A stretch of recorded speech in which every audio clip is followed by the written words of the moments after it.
यो ढाड कम्मर दुखेको चाहिँ यहाँ घोटिसकेपछि निको हुने रहेछ। हामी यति बेला धुप्चेश्वर महादेवको मन्दिरमा छौँ। तपाईहरु देख्न सक्नुहुन्छ अत्यन्तै रमणीय छ। अत्यन्तै धार्मिक आस्थाको केन्द्रको रूपमा यस धुप्चेश्वर महादेवको मन्दिरलाई लिइन्छ। हामी गणेशको मन्दिरको पूजा गरिसकेका छौँ।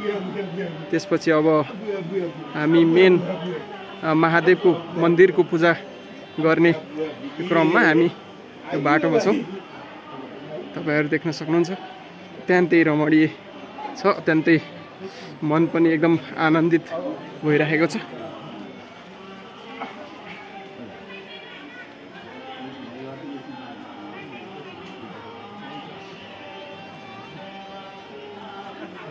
हामी त्यहाँ पारीबाट यसरी हामी हिँड्दै यो पैदल अहिले धार्मिक स्थलमा विभिन्न विकासका क्रमहरू जारी छ। विभिन्न बोट बिरुवाहरू रोप्ने क्रम छ। यसलाई एट्र्याक्टिभ बनाउने काम भइरहेको छ।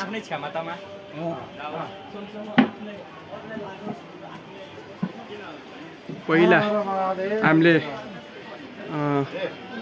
नागराजलाई दुध चढाएका छौँ। त्यसपछि हामीले गणेशको पूजा गर्यौँ। त्यसपश्चात हामीले यो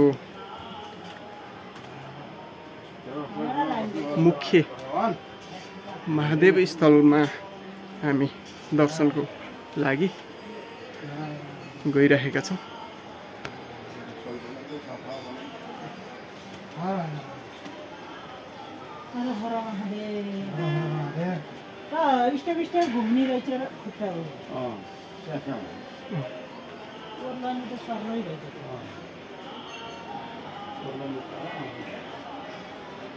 मौसम अत्यन्तै धुवाँदार बनेको छ।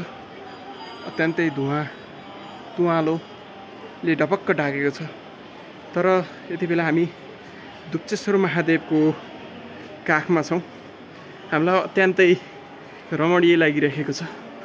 तपाईहरु देख्न सक्नुहुन्छ।